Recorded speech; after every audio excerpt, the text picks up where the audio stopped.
de Jesus, amém? Irmãos, realmente para quem é da área do louvor, somente o pessoal que canta, já de manhã levantar assim, tem que começar um aquecimento às 7 da manhã.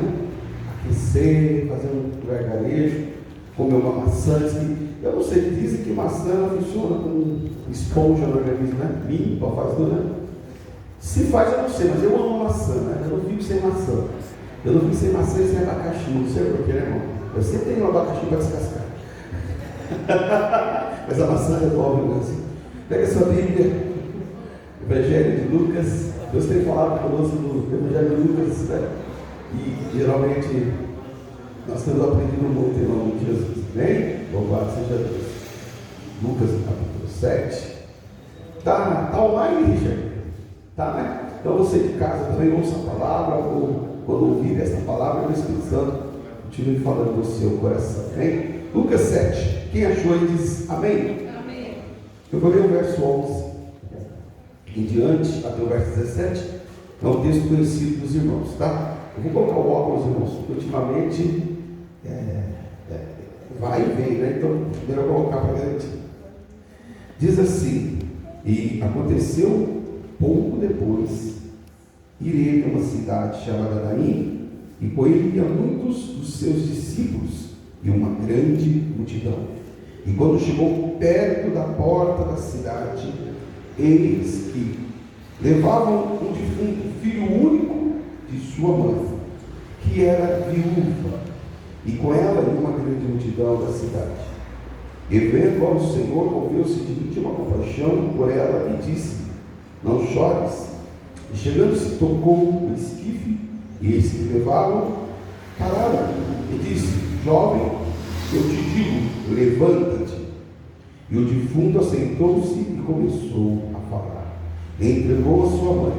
E todos se apoderaram de temor e glorificaram a Deus, dizendo: um grande profeta se levantou entre nós, e Deus visitou o seu povo. E correu dele esta fama por toda a Judéia, por toda a terra circunvizinha. Amém? Amado Deus, fala no nosso coração, Senhor. Queremos ouvir tua voz e que esta palavra nos alimente, Senhor. Deus querido, tira de nós toda a distração, tira de nós, Pai, todo e qualquer, Pai, pensamento humano, carnal, Pai, que possamos ter, nos dê graça, sabedoria, Senhor, e fala no nosso coração. Que essa palavra limpe, purifique e dê a bênção em nome de Jesus. Digam amém. Pode sentar, amém, irmãos? Graças a Deus. Irmãos, lendo esse texto aqui, né? Nas Bíblias, não sei se na sua Bíblia, aí no título, no versículo 11, já tem Bíblia que tem o título, né? A Bíblia está escrito assim: o filho da viúva de Naim. Amém? Né? Então, é o filho de uma viúva, né? Uma mulher de Naim. Quem é esse filho? Um jovem, menino. Quem é a viúva? Mulher que perdeu o marido, será na viúva. E Naim é uma cidade. Naim, para você ter uma ideia, é uma cidade que hoje era uma cidade iraniana. Ela está no território do Irã. E ela é muito conhecida hoje por fazer tapetes, um dos tapetes mais finos do mundo e mais caro é da cidade de Naim. Geralmente, você já ouviu falar dos tapetes persa? Quem já ouviu falar? Na casa de fulano, fui lá e tinha um tapete persa, né? Tem um tapete persa na sua casa? Ainda não tem, né? Ainda não tem. Mas pode ter. Ninguém tomou posse, eu não posso ter isso. Então tá bom. Né? Então, irmãos, caríssimos. Os tapetes iranianos são os mais caros do mundo e são de uma qualidade, de uma arte exuberante. Essa cidade, ela Naim significa também lugar de descanso, verdejante, lugar de repouso.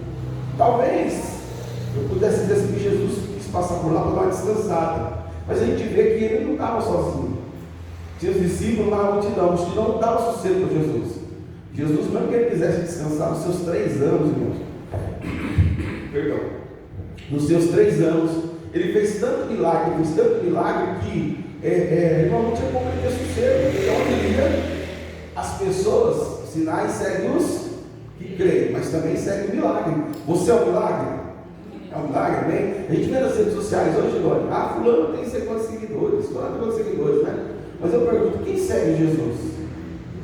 Quem segue Jesus, né?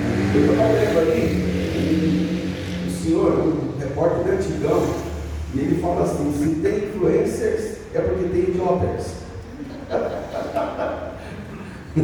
Tem influências, tem idiotas, ou seja, pessoas influenciando, e às vezes você nem sabe, tal, né?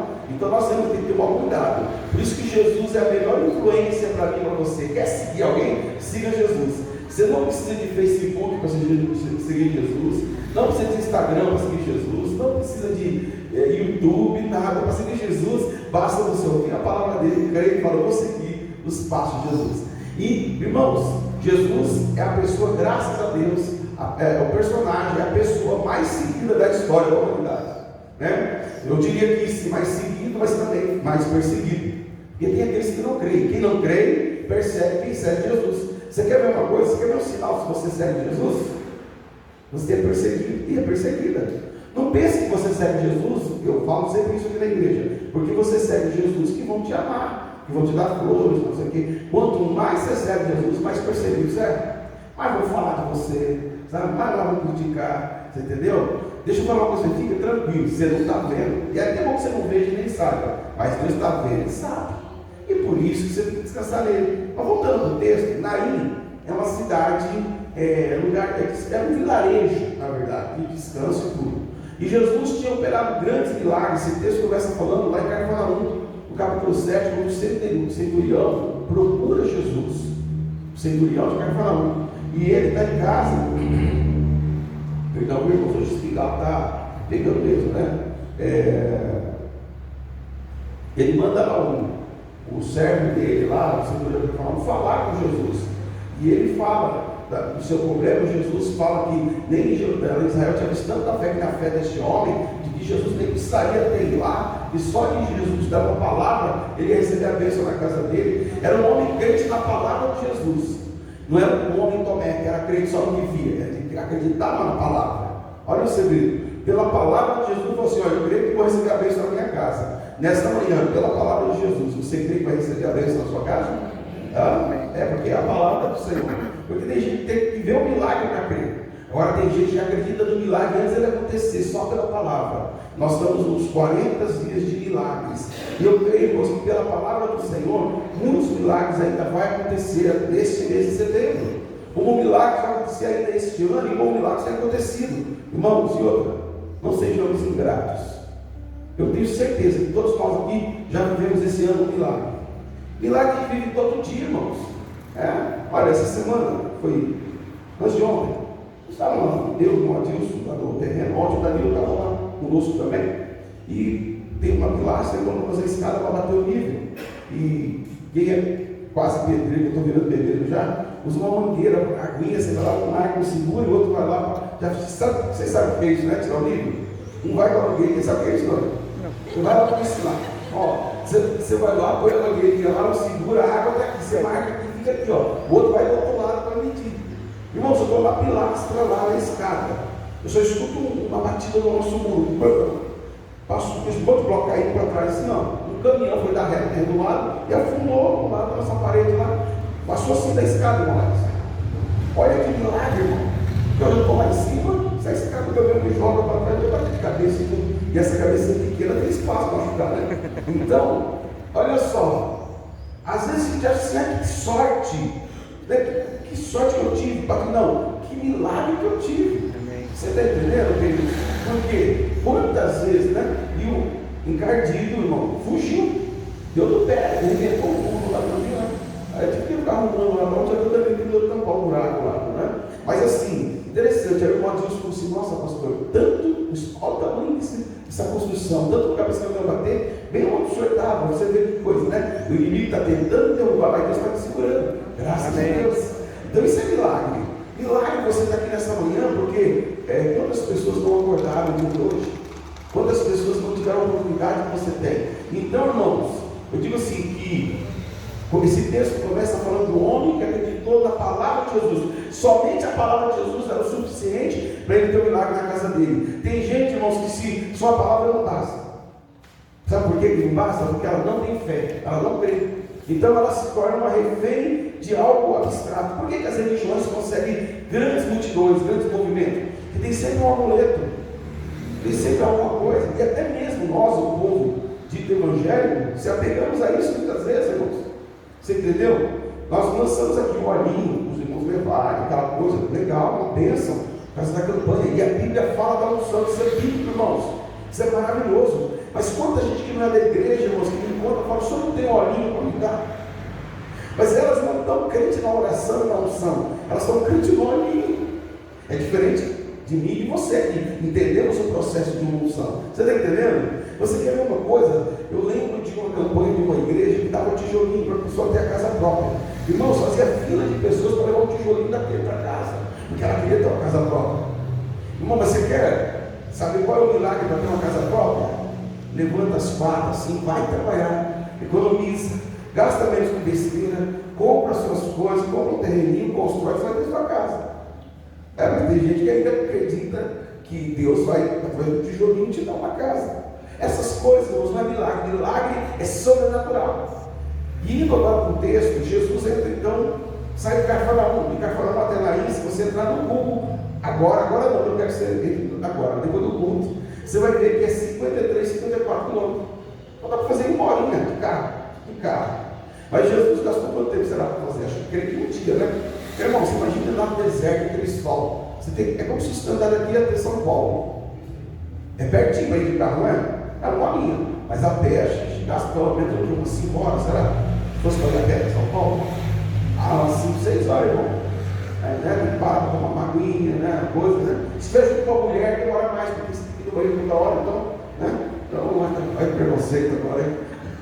Olha a cara das irmãs, vai. Então, queridos, Jesus, ele sai de Cafarnaum, da onde o centurião recebeu o milagre na casa dele pela palavra, e vai até Naim. Ele está chegando em Naim, ele está na entrada da cidade. Quando ele está entrando na cidade, um funeral. E eu quero que você entenda uma coisa: o povo judeu, eles não faziam cemitério dentro dos vilarejos, dentro do bairro, dentro da cidade, é sempre fora. Por exemplo, nós temos a Avenida da Saudade aqui, cemitério dentro da cidade. Nós temos ali o Zacácias, né? Que é outro cemitério dentro da cidade. Eles jamais, eles querem tanto uma maneira diferente, que assim, para eles tudo que tem que estar em volta tem que estar vivo, ou tem uma causa. O leproso é porque estava em pecado, o cego de nascença é porque alguém pecou, então a morte tinha que ficar fora, então era fora da cidade, não era dentro da cidade. Então Jesus está chegando para entrar na cidade, Jesus está vindo com seus discípulos, e atrás dele estava uma multidão, porque a multidão só quer o milagre, então está atrás de Jesus, né? Irmãos, e de repente ele depara com um velório. Um velório não comum, irmãos. Por que não comum?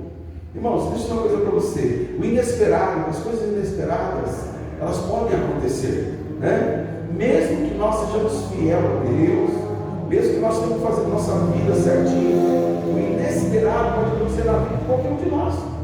Eu estou citando esse exemplo do caminhão que quebrou o mundo lá na construção. Mas não é pastor? Não era pastor? O pastor podia ter pecado, porque nós jogou o pastor lá e matou o pastor. Se acontece uma tragédia, tem gente que podia pensar assim. O inesperado acontece na vida de qualquer um, irmãos. Você pode ser a pessoa que está fazendo tudo certinho. E aqui no Brasil não é difícil o inesperado acontecer, né, irmãos? Porque a gente está num país que a gente faz tudo certo, está introduzindo para a taxa de imposto mais alta do planeta. Não existe um país no planeta, se aprovar agora essa nova mudança de imposto, que vai ter um imposto nós pagando. Então o inesperado está sempre acontecendo aqui. Amém, irmãos? Aqui se amarra o cachorro com a linguiça. Mas, nesse caso dessa mulher, por que inesperado? Diz o texto que ela era viúva. Diz aqui, olha só, versículo 11. E aconteceu pouco depois, ele e a cidade chamada Naim. Pouco depois do quê? Pouco depois que ele já ter feito um grande milagre em Cafarnaum. Então, assim que aconteceu esse milagre em Cafarnaum, o centurião, Jesus vai, então foi logo em seguida, ele vai para Naim. E ao chegar em Naim, olha aqui, e com ele há muitos dos seus discípulos, e uma grande multidão. Verso 12: e quando chegou perto da porta da cidade, perto, ele não tinha chegado na porta da cidade, porque o cemitério é fora, então era fora que estava pelo porteiro. Irmãos, algo que eu aprendo aqui, sabe, para dentro, e aqui eu quero sempre, quando falar para dentro da tua porta, da tua casa, tem que ter bênção. Não fique nada morto dentro da tua casa. Que não fique nada morto dentro do teu coração. Que não fique nada morto dentro da tua memória, do seu pensamento. O que é coisas mortas? Coisa que põe você para baixo. Coisa que inimigo, coisas, irmãos, que não fazem bem. Irmãos, aquilo que não faz bem não se alimenta. Né? Uma semana e meia atrás, o Ed estava lá no terreno, lá com o Adilson, fez uma pergunta. E o Ed falou para esse irmão: todo copo de coisa ruim que você vê, nem pega. Mas tem alguém que está te oferecendo, está te entregando, não bebe, você não vai morrer. O veneno só mata quem bebe, não é verdade? Mas quantas vezes nós temos coisas mortas dentro da nossa vida? E coisa morta, o que acontece com coisa morta? Como é que você sabe que tem coisa morta? Você chega no lugar e fala, tem uma coisa morta, como é que você sabe? Pelo cheiro. Irmão, pense em alguém que tem um problema sério. Eu tenho dois problemas sérios. Eu consigo ter uma leitura labial muito forte mesmo. As pessoas estão cochichando, eu sei que elas estão falando, isso me incomoda demais. Não era cochichar, eu saber o que está falando. E o cheiro, irmãos. Pastor, a gente está aqui. Tem alguma coisa nessa geladeira, a gente está legal. Imagina, não sei o que, coisa assim. Irmãos, eu reviro e acho. Cheiro, está aqui. Tem uma coisa embaixo desse negócio aqui atrás, tem alguma coisa. Eu tenho no meu livro, uma vez apareceu 2 ratinhos lá em casa, e eles sumiram. E eu descobri depois, por quê? Por causa do cheiro. Eu acho que morreram por aí. Estava lá em algum lugar. Irmãos, então, o cheiro ele denuncia. E por como que o cheiro espiritual denuncia que tem coisas mortas dentro de nós, irmão? Não é que você está fedendo, você a pessoa fala, irmão está fedendo, irmão está fedendo. Não. É que você mesmo sabe aonde tem coisas mortas. Sabendo disso, irmão, clama por Jesus. Fala, Senhor, tira de dentro de mim, porque eu quero coisas vivas dentro de mim. Senhor, o ano está acabando, eu quero terminar diferente, eu quero terminar vivo, altivo, eu quero terminar o meu ano melhor, Pai. Eu não quero viver dentro de um ciclo, sabe, vicioso de coisas mortas. E aqui diz que na porta da cidade, antes de ele entrar, do lado de fora, tinha algo morto, e era um jovem. Irmãos, algumas coisas que me chamaram a atenção aqui. Levaram-lhe junto, filho único de sua mãe, que era viúva. Irmãos, olha só que tragédia. Essa mulher tinha perdido o marido. E, naturalmente, olhando a ótica da vida, uma mulher que perde o marido, se tem um filho jovem, ela não vai pensar que esse filho vai morrer logo. Nenhuma mãe que tem um filho jovem aqui, imagina a cena, nem quer imaginar, nem imagina, nem passa para a cabeça. Você tem um filho no caixão, você tem um filho jovem, você quer ver ele se desenvolver, crescer, casar, te dar netos, se tornar um homem, uma mulher, enfim, jovem. Mas nesse caso aqui, essa mulher tinha perdido o marido, tinha passado por uma grande tragédia. Irmãos, isso não quer dizer que eu já passei uma grande tragédia, eu estou imune, então eu não vou passar por outra. Pode acontecer de nós passarmos por outra. Ontem, irmãos, foi 5 minutos, 3 ou 4 ligadas, eu não sei porque que eu liguei bem na hora, e tinha uma reportagem de um menino de 15 anos, cabelinho dudinho, você viu o Daniel, cabeludinho assim e tal, e a mãe brincando com ele, né? Ele comprou essas bicicletinhas, esses motores, essa molecada, bacia. Ela falou assim, mas que sucata é essa? Ele falou assim, eu vou fazer dinheiro com isso. E ele anunciou para vender na rede social, uma pessoa se interessou. E ele foi levar a bicicleta, 15 anos, magrelinho, assim, cabeludinho, coisa de menino, né? Querendo nascer bigode e tal. E ele foi executado com tiros e levaram a bicicletinha dele, da pessoa que foi comprar. Aí, 15 anos, aí a pastora começou a chorar na hora, eu falei, me arrependi de ter ligado a televisão. Daí pensou, que machuca a gente, irmão. A gente vê aquele menininho bonitinho e tal, a inocência, né? Até o início do ano agora, eu achava bonito lá em casa, porque um dia eu falei assim, David, filho, para que você vai se explodir. Ele arrumou uma bicicletinha dessa também, colocou o motorzinho e cheirava gasolina, né? Ele mexia a gasolina no gasolina. Aí ele teve que passar o sinistro fósforo dele para explodir. Porque tanto ele tentou arrumar lá que ele vendeu, porque também não dá problema para o. Então, na hora, o que a gente repete? A gente, como pai, o sofrimento dessa mãe, o sofrimento desse pai que vê um menino tão com a vida para frente, perder a vida por outro negócio não tranqueiro, não vale nada. E o outro ser humano tem a maldade de matar por causa daquilo. Isso é muito. Irmãos, eu digo sempre assim, eu sei que nós, como cristãos, sabemos que o mundo jaz no maligno, é do diabo. O mundo é do diabo. Não espere nada bom do mundo, das pessoas do mundo. Nós, irmãos, Jesus falou que nós vamos ter paz nele. Mas isso deixa a gente consternado, por quê? Porque a gente é pai, porque a gente é humano de verdade, tem amor de verdade, não machuca. Agora eu fico imaginando essa Irmãos, e eu falei aqui quarta-feira, que os filhos são como flechas na aljava, flechas nas mãos do valente, na mão dos pais, e os filhos vão mais longe do que a gente, e a gente quer que os nossos filhos vão bem mais longe mesmo, né, irmão? Vai lá para o Melbourne, para a Austrália.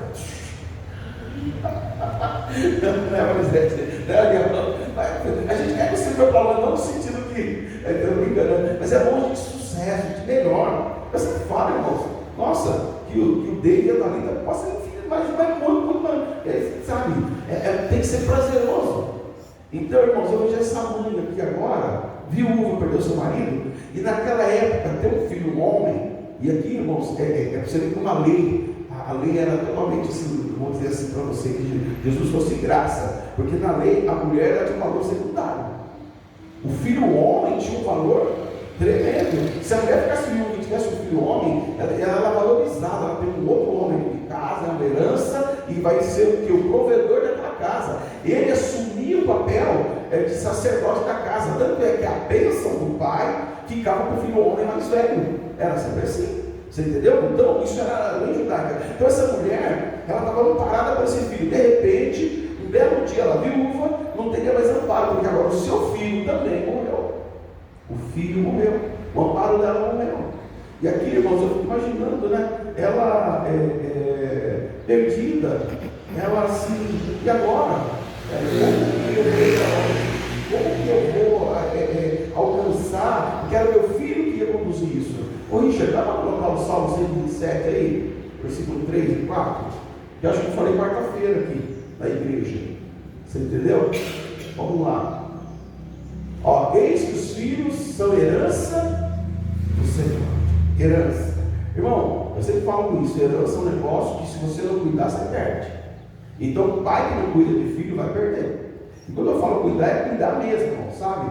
Tem pai que não tem um cuidado espiritual. Quarta-feira nós tivemos aqui uma irmã, que eu estou evangelizando ela, e ela veio pela primeira vez, ela perguntou para mim se eu podia apresentar o filho dela. Eu falei, pode apresentar o filho. E eu falei, olha, a gente não basta só apresentar o filho na igreja, nós temos que cuidar todos os dias dos nossos filhos na presença de Deus, porque a igreja é em casa, não é aqui é só as paredes. Então a gente tem que cultivar isso lá, né? Então, se a herança do Senhor e o fruto do ventre, o seu galardão, ou seja, a recompensa. Essa mulher perde o marido e fala, mas eu tenho uma recompensa, eu tenho um fruto do ventre dentro de casa. Vai para o versículo 4.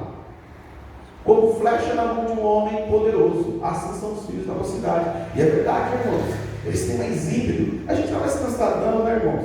Você quer ver uma coisa? Eu não sei se você é assim. Eu tenho coisa que eu não quero mais aprender, não estou tipo entre aspas, de saber. Então eu falo, o dele fala, pai, não precisa, não, pai, vai para o pai, agora quer saber, não faz aí. Tipo assim, já está acontecendo isso com você? Já aconteceu?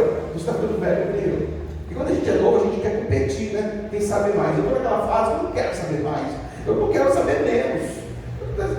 Sabe? Então, o Daniel, você tem que saber muito mais do que eu. Ah, pastor, para colocar aqui, faz assim, não, Daniel, faz você, cara, eu não vou ficar no meu dó, mesmo, porque tá bom. A gente chama de conta vida que já deu, chega. Né? Mas os filhos, eles são os filhos da mocidade, são mais poderosos. O teu filho tem que ser mais inteligente que você. Amém. Você não tem que ficar com mimimi para isso. Tua filha tem que ser mais sábia que você. Agora, irmão, sabe o que acontece muitas vezes? Porque muitas vezes eles não são, porque nós não deixamos. Nós ficamos com mimimi, não fica com mimimi com o filho. Irmão, filho, é que nem aquela música lá, tem asa, tem que voar, deixa eu voar, porque tiver asa. Mas se ele vier voar para o teu lado, você quebra a asa dele, tá? Não deixa. Mas ele tem que voar para frente, para longe, para crescer. Amém? E aqui essa mulher, ela perdeu tudo isso. Então, uma mulher viúva, uma mulher que estava numa cidade boa, mais perto do marido, e agora ela não tem filho. E você sabe que nessa época aqui era muito complicado. Quando a mulher ela perdia o filho também, aquele que era o provedor, ela ficava na mão dos credores, porque ela não tinha quem cuidasse. O Brasil, você pode falar o que for do país nosso, mas nós temos que valorizar algumas coisas, nós temos que deixar de ser ingrato. Você sabia que aqui no Brasil, se o teu marido morrer, você tem direito de receber uma pensão? Se ele trabalhou, ele contribuiu lá, tem, tal. Você sabia que 95% dos países do mundo não tem isso? Ficou viúva. Tá? Se não tiver um filho para cuidar, e lá em Israel é assim, ficou ficou viúva, ficou viúva. E se perder o filho, pior ainda. E outra coisa, por isso que o Evangelho consiste, a palavra de Deus vai dizer, que Tiago, me fugiu agora o capítulo do versículo, mas consiste na pregação do Evangelho, na prática dele, em cuidar das viúvas, dos pobres necessitados. Uma das primeiras coisas que a igreja fez cristã foi cuidar de viúvas, porque as viúvas eram desprezadas, elas não tinham quem cuidasse delas. Então, o primeiro papel social da igreja cristã foi cuidar de viúvas. E tanto é que a igreja tinha um trabalho para cuidar delas. Tanto é que na organização do culto, lá Estevão foi o primeiro diácono, ele se preocupou com isso.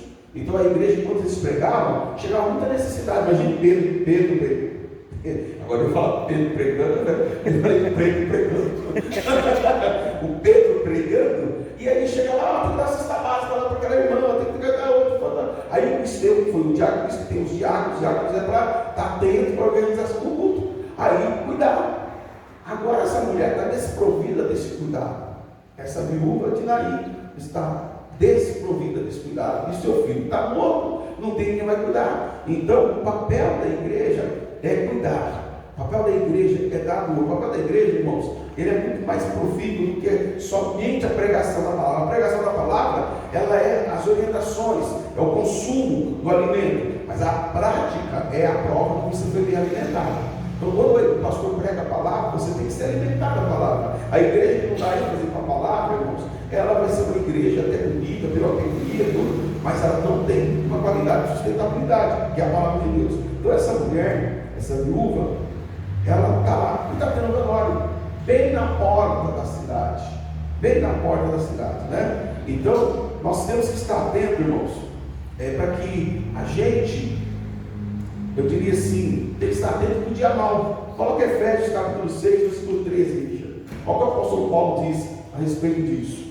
Irmãos, portanto, tomai toda a armadura de Deus, olha lá, para que possa resistir no dia mal, e havendo feito tudo, ficar firmes. Amém? Ali é mal com tá? Coisa ruim, porque mal com é maligno, tá? É de coisas diferentes, tá? Você não é aula de português hoje não. Então vamos lá. Você está existindo no dia mal, e havendo feito tudo, ficar firme. Eu já preguei sobre isso, sobre esse versículo. Que, irmãos, se aconteceu uma tragédia e você fez tudo o que era certo, não é para você ficar questionando, chorando, esperneando. Claro, não é para você soltar o rojão e ficar feliz, deu tudo errado, não. É para você refletir e ficar firme. Você fez tudo que tinha que fazer. Eu já vi também, falando de filhos, uma mãe dizer, eu fiz tudo pelo meu filho. E eu não sei porque ele se tornou uma pessoa mal, mas eu fiz tudo que era certo. A Bíblia diz que quando você fizer tudo que é certo, você tem que ficar firme. Não é para você chorar, desanimar, para você voltar tudo a perder, porque você fez tudo que era certo. E por que isso, irmãos? Olha o que diz Mateus 6,34. Coloca aí, gente. Vamos passear pela Bíblia aqui nessa manhã, hein? Escola Bíblica quinta-feira está muito bom, meu irmão. Quem não está participando está perdendo cada aprendizado. Mateus 6,34. Não vos inquieteis, pois, pelo dia de amanhã, porque o dia de amanhã cuidará de si mesmo. Basta cada dia o seu mal. Ali já não é. De malignidade, de perseguição. Então, querido, basta cada dia. Ou seja, se não tiver o mal, no sentido daquilo que é ruim que aconteceu, tem o mal pela ação do inimigo. Tem os dois tipos de maldade. Então, Efésios também, não vou falar muito de colocar ali, mas vai dizer, revestir de toda a armadura de Deus, entendeu, né? Capacete de salvação, espada do Espírito, coração da justiça, entendeu? Calçar os pés com o coração do Evangelho da paz, você entendeu? Então, irmãos, a espada do Espírito, as armas, nós, você entendeu? Só que essa mulher, ela era judaica, ela estava na lei, ela não conhecia, ela ainda não tinha essas defesas. Mas nesse dia Jesus chega para dar essas defesas para ela. Como que Jesus faz? Então ele chega ali, na entrada da cidade, bem na entrada da cidade, antes de entrar a porta da cidade, tinha uma coisa morta, e Jesus ia dar vida. Quem sabe você antes de voltar para casa, tem coisa que Deus precisa te dar vida já aqui nessa manhã, para você chegar lá e ter coisas novas a viver. Irmãos, porque não dá para viver, irmãos, com o mesmo sofrimento, com a mesma dor, com o mesmo problema. Sabe, seria aquela questão, irmãos, até sexta-feira nós tivemos Eu estive lá em Valinhos, o pastor Gonçalves foi pregar para casais. O pastor Gonçalves, ele é, meu Deus do céu, the best, né, nessas coisas assim.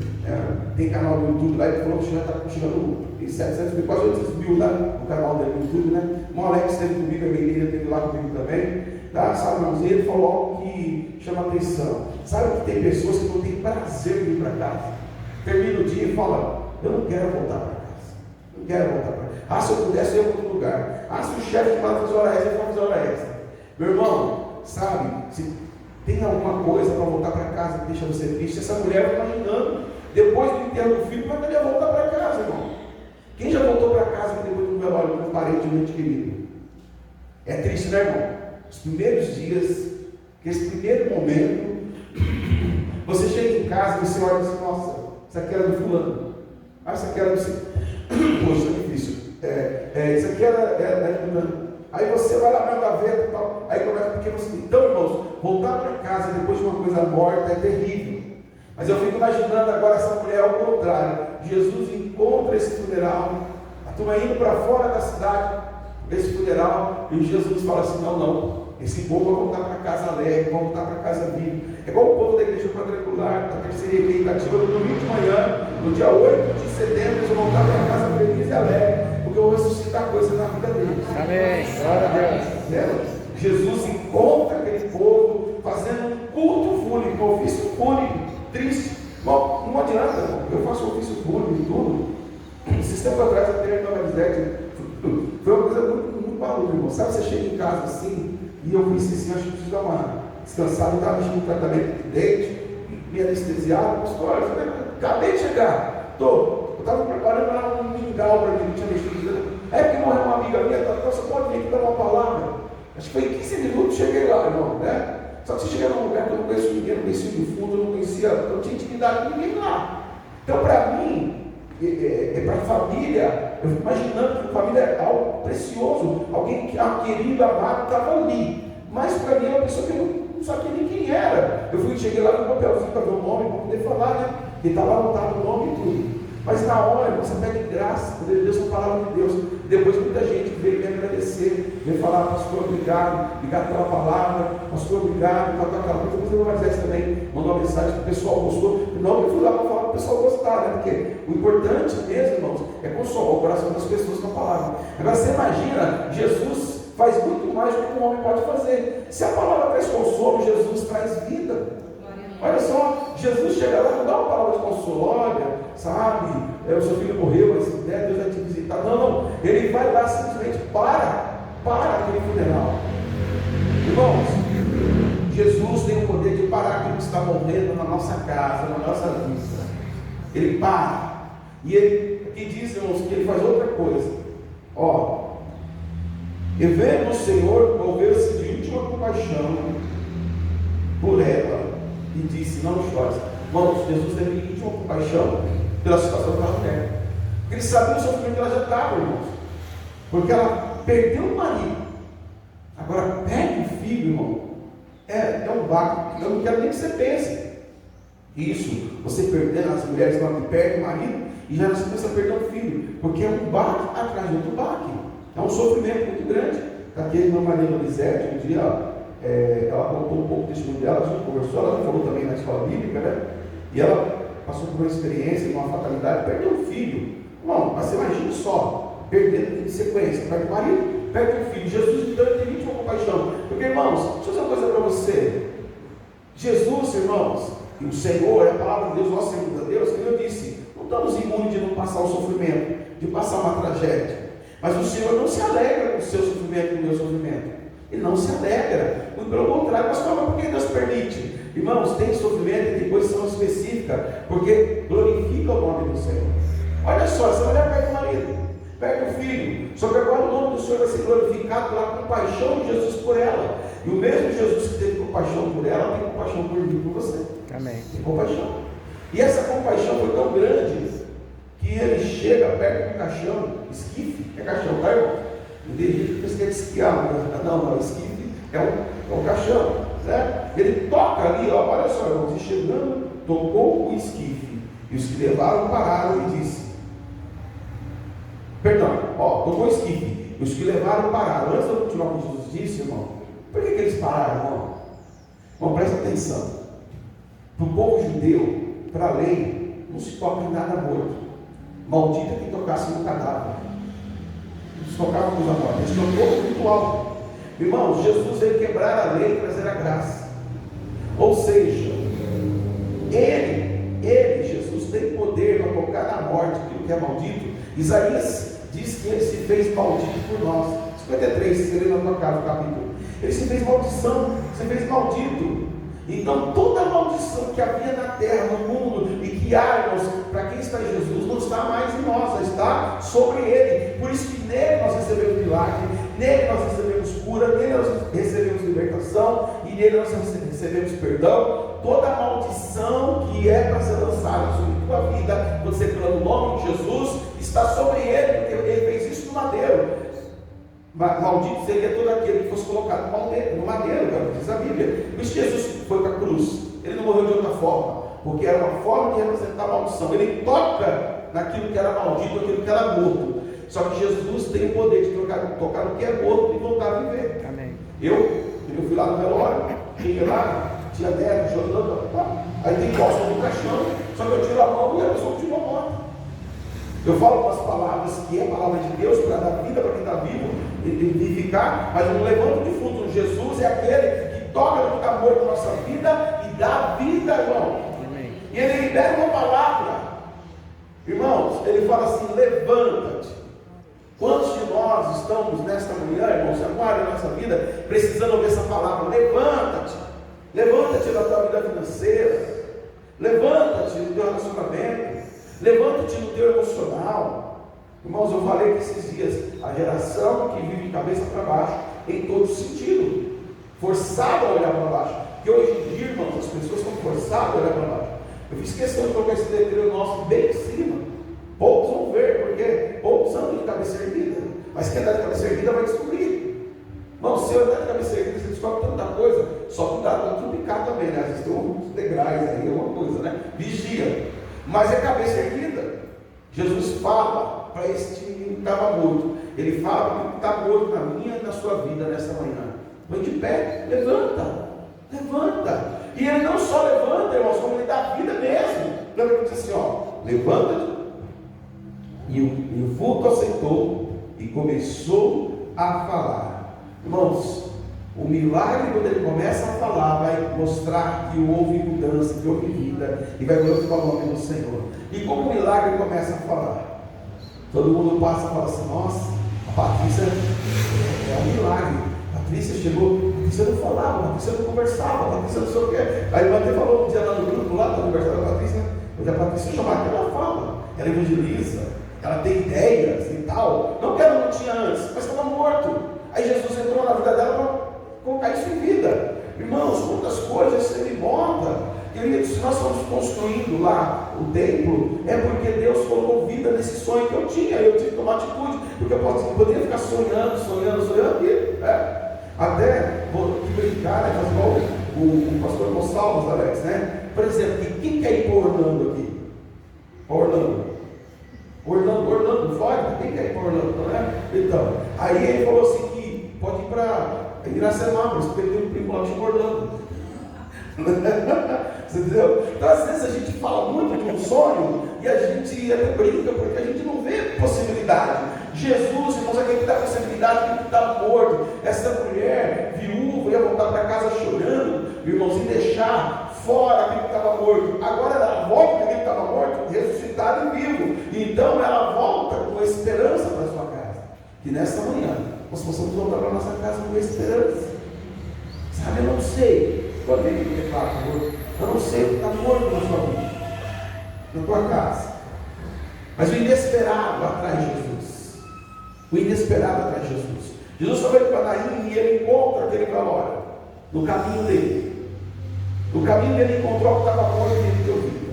Irmãos, e velório é 3 dias. Todo velório judeu era 3 dias. O judeu acreditava que durante 3 dias alguém ainda podia ressuscitar. Então eles não faziam enterro antes do 3º dia. O nosso mestre ressuscita no 3º dia. No dia de sepultar, Jesus ressuscita. No dia de morrer as coisas, Ele dá vida. Lázaro, Jesus está em Betânia. E Jesus, irmãos, não ressuscita Lázaro no início. Quando chega a informação até Jesus, Jesus fala: tá bom, ele não vai morrer, essa enfermidade é tão somente para a glória de Deus. Jesus não falou em nenhum momento, irmão, que ia demorar 4 dias. Nesse período, Lázaro morre. Porque se Jesus vai lá e ressuscita Lázaro no terceiro dia, iam dizer assim, eles acreditavam que até 3 dias a pessoa havia de poder voltar. Mas não, isso aí ele fez a ressurreição normal, ele acordou, tal. Mas no 4º dia, irmão, não tem como falar que não foi ressuscitado, não foi algo que Jesus deu vida.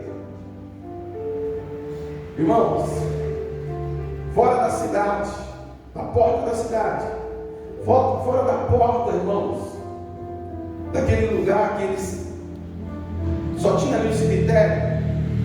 Aquele cemitério naquele dia perdeu, porque Jesus veio para dar vida. E era um cemitério de emoções, um cemitério de uma multidão de pessoas que também, irmãos, estavam chorando. Imagino os amigos, familiares, pessoas que conheciam esse jovem, os jovens naquela época, todo mundo quer voltar chorando. Jesus fez com que eles voltassem para casa com alegria e com temor. Você volte para casa nessa manhã com alegria e com temor. Tenha temor de Deus. Tenha temor. Não mate coisas com suas palavras. Não mate projetos com suas palavras. Deixa eu falar uma coisa para você, irmãos. Deus não trabalha, irmãos, para fazer as coisas fáceis para nós ou difíceis. Não. Deus não trabalha nem para fazer fácil ou difícil. Mas Deus trabalha a favor daqueles que buscam o sobrenatural. E para buscar o sobrenatural, irmãos, é só naquilo que realmente você não consegue. Tem coisas que eu não consigo fazer, mas eu busco graça e sabedoria. Deus dele me dá capacidade. Talvez você não vai fazer na velocidade, do jeito que alguém que é especialista faça, mas você pode fazer. Eu tenho aprendido que eu trabalho ali na igreja, o sol tem sido para mim um discipulado, não é a palavra certa, eu já falar, um estágio, um aprendizado, né? Tanta coisinha que eu estou aprendendo. Já passei de 200 blocos sentado, acho que vou chegar uns 1000 dali. Né? Aprendizado. Já sei que é uma maneira de vida que é livro. Né? Aprendizado. Tudo é aprendizado, irmãos. E tudo depende do que eu quero. Quando eu falei que eu, por exemplo, das coisas que meu filho sabe mais do que eu, tá bom, para mim, não precisa nem me ensinar, faz para mim que tá bom. Porque você sabe, tudo depende do que eu quero. Fique em pé no seu lugar. O que você quer nessa manhã? O que você quer nessa manhã? O que está morto fora da porta da tua casa? O que está morto já aconteceu, já morreu e está no caixão nessa manhã? Você fala, eu ia deixar lá. Mas Jesus está aqui nessa manhã passando, atraiu Jesus a necessidade daquela mulher. A sua necessidade nessa manhã pode atrair o Senhor. Ô meu irmão, fala com Ele, porque só você sabe. Só você sabe que precisa voltar a viver. Pai, em nome de Jesus, nessa manhã, Senhor, eu quero glorificar o Teu nome, Senhor. Deus, por essa palavra, e que assim como Inaí, um lugar de pastos verdejantes, um lugar de calmaria, de tranquilidade, estava tendo uma tragédia, Senhor. O Senhor, meu Pai, trouxe alegria àquele lugar.